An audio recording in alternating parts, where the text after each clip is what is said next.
welcome to another installment of GM Tips. This is GM Rick here, and I'm looking at one of my new things, and this is going to be specifically on the Ultimate Intrigue, but more or less specifically on the Vigilante Class. And I want to go over that for Pathfinder. And just note that as I go through this, you can really use this class for whatever game system you run. I'm going to say right now, and I want to give a special shout out to Mark Safter. I really appreciate his design and the time he took to get feedback on this character class, both in the playtest and in real life afterwards, and saying, hey, give me some feedback. It says a lot about a designer when they're willing to take the critique about their baby. And I know this has been his baby for a while. Now, I'm not saying there aren't other people like James Jacobs and Jason Bowman and some of the others who have really just embraced and worked on this as well. I think it was a collaboration when it comes down to it. And I appreciate each of them because they really do enable the people there at Paizo to really have a voice and to really reach out and get the critiquing back necessary on the class. And I know some of you are going to tear it apart. Some of you will go through and say, hey, you could have done this, you could have done that. My critiques are very minor. And I told Mark that the other day when we were talking on Facebook. I really appreciate he has reached out to me. We had a conversation back and forth about the class itself to help me to understand it better, make sure my understanding was correct on a lot of the traits and things that come out of that class itself, the talents. I would say the only thing that I would critique up on it is a knowledge nobility and a knowledge history, and here's why I say that. They're not part of the class, but you are playing a character that has a a socialite. Kind of like, where you have Green Arrow, the series Green Arrow, and Barry's a socialite. You have to have that knowledge of the nobility that's in the area, or the other people that are your playboys and people around you. Because if you don't know who's who in your circle, then you aren't doing your job of really blending in real well. So that knowledge will come into play no matter what area that the vigilante's going into, and him building his or her rapport, or his rapport, if you want to go the other direction. And then also, I think a knowledge history, because you've got to know some history of the area as well as some history of the nobility.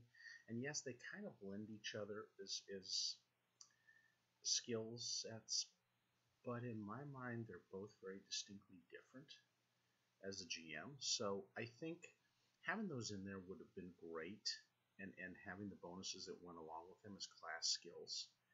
But that said, otherwise I like it. I mean, I love the D8s for hit dice. You don't want the vigilante to be this bruiser thing that cannot be touched like a fighter type, though. And I will say this, as your dual identity that you can take on, or your other ultra identity, you can have those things built in. Sorry, lost in thought.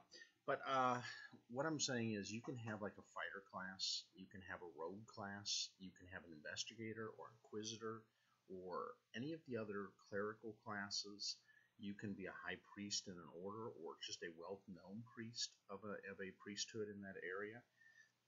So you can go with a lot of different things here. And I love the two blend and stack. In talking to Mark, he says, all those abilities stack whether you're in your vigilante form or your alter ego form. So they don't have to be separate of each other, which I really love. So you can put the two together. So if you want to make your vigilante tougher, you can split it with a fighter or a cavalier or someone along those lines and not lose that ability going into your other persona as the vigilante. So it's the dual identity feature of the class. Love that very much.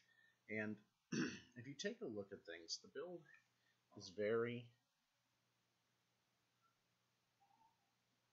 and hopefully you can see that. It's great because it gives you two ways you can go with your vigilante. And you can either go as an Avenger, which is your more bruiser type of vigilante, or you can go with your Stalker, which is more, I hate to use the term Batman because a lot of people are expecting it, but it is your Batman character, or Owlman, or however you want to take them from the comic books. They're more stealthy in what they can do. They've got a thing that goes with the class called a Seamless Guise, which gives you major bonuses. It gives you a +20 circumstance bonus to not be recognized out of your vigilante persona in your normal persona. And I love that because it really makes the class unique. A lot of them have a +5 bonus or a +10 bonus. This is a solid +20 circumstance. So if you spend the time in the town that you're in, and this comes with the play, you got to be in that urban environment, whether it's a small town or small area. You get up to two places that you can be and have that persona where you're known by your alter ego. And so that identity as the socialite, as the merchant prince, as the whatever you want to be in that area, makes it almost seamless that you don't get detected for your alter ego, the vigilante. And I think that's really cool for infiltrating an area. That says a lot. Now, outside of that, they also have social talents. So you get not only 2 sets of talents, you have your social talents and you have your true combating or how should I say, either Avenger or Stalker talents. So it gives you just a wealth of talents, and some of these talents are just amazing. So you get celebrity perks. So celebrity perks allow you to get low-cost items at next to nothing at a major discount, or just given to you by your fandom. And it goes up. You can take it all the way up to like 100 gold pieces worth of food or items that you get comped free just because you are that personality that is well known. And that is so cool. Yes, it's a headache sometimes, and for the GMs that really don't care about whether their characters are paying for stuff or not, no big deal. For those who keep track of that, and for the player, that's a lot of money saved on an adventure. If they can do that day in and day out, they're saving tons of their coin for other resources. So, it's a really neat thing. And you got things like immediate change that'll let you go from one persona to another. And you have to kind of set it so people don't see who you really are going from one to another. But if you do it right, it's great. I love the Everyman feat. The Everyman feat just allows you to blend into the background so that nobody recognizes you at all. You become innocuous in that background. That is so cool. Not even rogues get a real ability with that. So now you just kind of blend in. I mean, it's different than the camouflaging in plain sight. This is literally, you blend into the culture and no one can tell you from anyone else.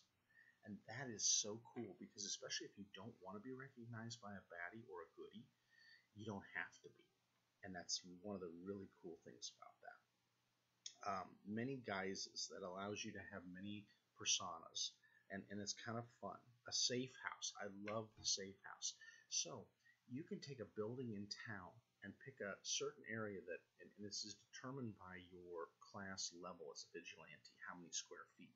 But you can have a little hidey hole, bolt hole that no one knows about, and that's hard to find. Love it, love it, love it. It really plays into, well, think about it. I mean, I'm going to use Arrow again as a perfect thing for Stephen Amell's character.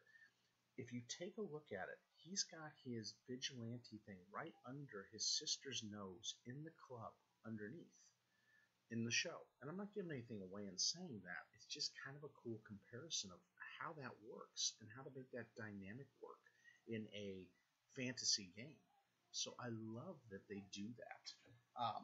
And then they go to some of the things. So you got vigilante specialization. So then you get to specialize in the Avenger or the Stalker. And then you get into the fun talents. And I'm going to give you a couple talents that I think just make this class an utter home run smashing success. I love the Chase Master that allows you to literally chase down and pursue an adversary. And you receive a bonus on your checks equal to half your vigilante level. So if you're a 15th level vigilante, you get a +7 to whatever skills you're using to chase down an opponent. I love this. This is above and beyond what you sink into ranks. This is you as the vigilante trying to find the prey. And I love it. I love the expose weakness that allows you to find the weakness in a character to get past the damage resistance. Love it, freaking love it. Because then you can use like molten silver to pour onto a werewolf to already weaken them, so that then your strikes have much more effect. So it's kind of one of those really cool features in there. I love the Fist of the Avenger. So if you want to do fisticuffs and you're not a monk, you can literally take it to them and have more impact from your fists in combat. Love that feature. Foe collision. So you're able to do throw one foe into another and do extra damage to the one you're throwing to the other one. Love it. Again, goes into the combat scenes that you see in these shows. And these heroes that are doing this, or these vigilantes like a Batman doing this, it gives you that effect and allows you to incorporate it. Yes, some of you would love more points of damage, and some of you would love it to be this uber build. It's not going to be, but it makes it fun. It enhances things that you don't have to use other feats to get. Your Inspired Vigilante, of course, it gives you a little bit, and it's nothing different than your Investigator, but it gives you those inspiration skills. I love the Lethal Grace. So it combines the strength and what it says is the Vigilante combines the strength and speed into an incredible attack. He gains weapon finesse. Now the cool part about that is, if you already have weapon finesse, it allows you to go back and pick a whole nother feat to replace it. So wherever you have these feats that you're gaining as a Vigilante, you get to replace them if you already have them for your alter ego with something else. So I love it. It's real smooth transition, so you're not doubling up on things that you don't need. Nothing can stop me. I love this. Once per round, while the Vigilante is moving, he can make an attack as a free action against an unattended object. So say you've got a door in front of you that you just got closed by the bad guy, and you want to get through it, and you just plow through it with your Vigilante damage. You get to keep going. You don't have to stop. It's a free action going through that door. So now instead of taking a standard action slot, free action to just plow through the door. Again, goes with the superhero Vigilante persona. Love that blend. Pull into the shadows. So you strike an opponent from the shadows unseen as your stalker persona. So you're a stalker Vigilante. You then get to pull them as a free action of movement back into the shadows with you to further finish them off. So it's kind of the Batman maneuver where they grab you, hit you, and bring you into the shadows to deal with you. Love it, love it, love it. Alright, and then finally, my favorites. Shield of Blades. This is just freaking over the top. The Vigilante's wild attacks allow him to block his foe's counterattacks. He gains a power attack as a bonus feat.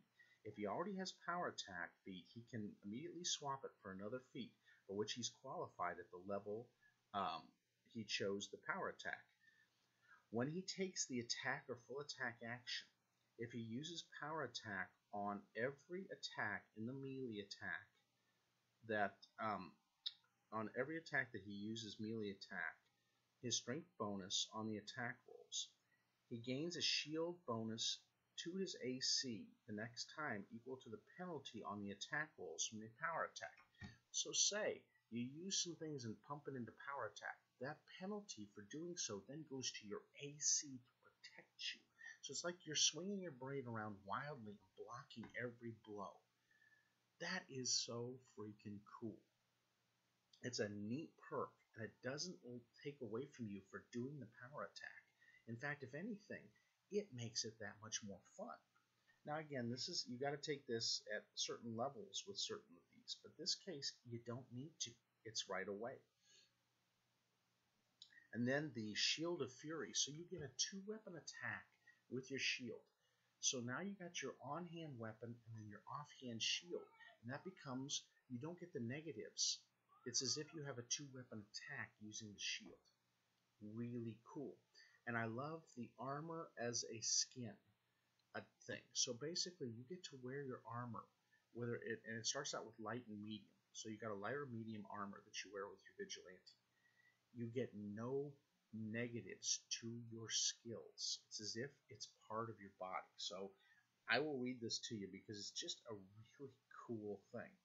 I'll see if I can find it up here. Let's see. Heavy training, low collision, favored maneuver, hide in plain sight. There's just so many good things, guys. I just evasive.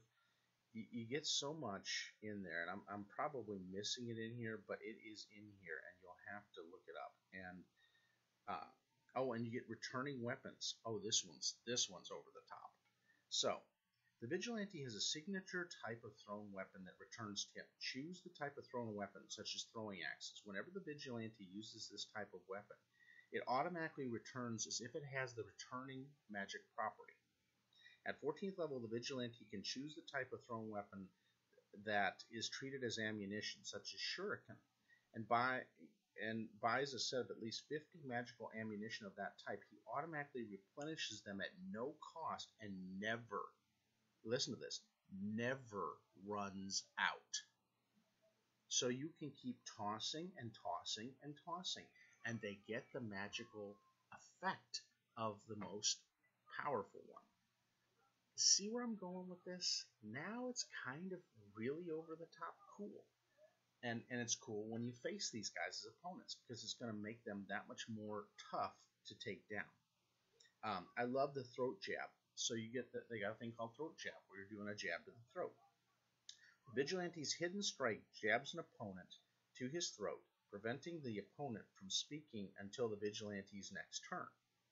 They can only do that once per 24 hours, but say you've got a guard that's on watch. That's a bad guy's guard. And you don't want him to call out. You do that hidden strike with the throat strike, he goes, "Ugh!"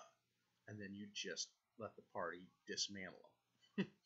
It's great because it gives you a whole round or a whole turn to deal with this guy. And its greatness. Unkillable.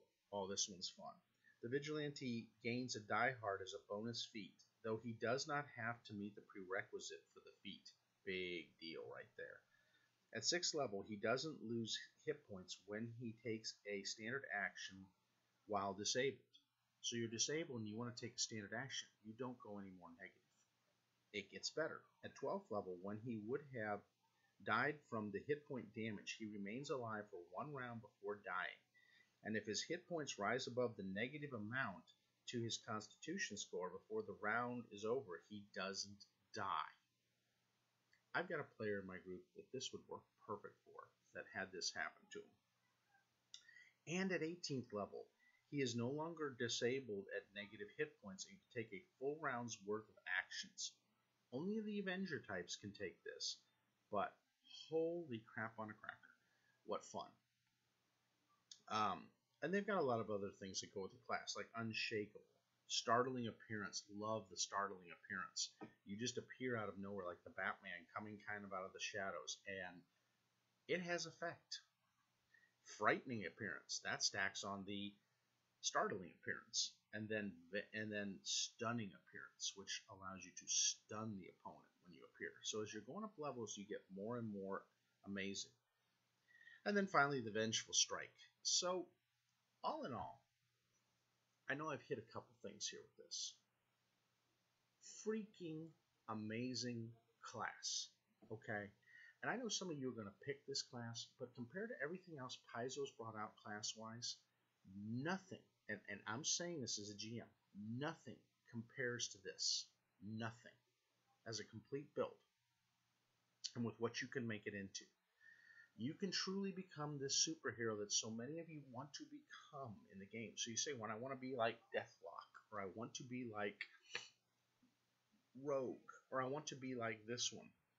I want to be like the Batman, or the Punisher, or Wade out of my favorite little nutcase superhero, or anti-hero as I call him, Deadpool. You can finally kind of get this there. With this. It's not completely there, but then there's the archetype builds that will help get you over the top the rest of the way. Please, if you haven't gotten this material as a Pathfinder, buy the frigging PDF at a minimum, and buy the friggin' book. I think this one is going to turn out to be one of these better ones that they came out with. And I think the other archetypes they've done with some of the other classes using intrigue. So now you can use more of your skill-based things to defeat the baddies. I love it. As a GM, I'm always emphasizing roleplay. This is going to enhance what I'm already doing. And I'm really excited about getting the rest of the way through the Ultimate Intrigue. I think this is so far, just with the Vigilante, a 4.5 stars out of 5. Okay. I have a feeling I'm going to be a 5 out of 5 when I'm done. And I'm not just a kiss up to Paizo when I'm saying this. I really look at what's there and say, wow, as a GM, this is something freaking amazing. So take the time to look it up. Take the time to check it out. At least get the PDF and take a look over it. I guarantee you'll be buying the hardcover quick enough if you're a hardcover collector like I am. So, Paizo crew, great job. Mr. Bowman, Mr. Jacobs, and Mr. Sefter, thumbs up. And to the rest of the whole crew on it, I know there's too many names to name. Love the work here, guys. Love the pictures, the illustrations, just all around loving the product. Didn't think I would, but you got me one over on this one. So, a total thumbs up to our Ultimate Intrigue in the Vigilante class, and I hope this gives you guys some desire to want to run a Vigilante, or as a GM to want to introduce some Vigilantes to your characters. I wouldn't do too many of them, but I picked one of them to be an arch nemesis, and this could be a lot of fun. Thanks, and have a great week. This is GM Rick signing out.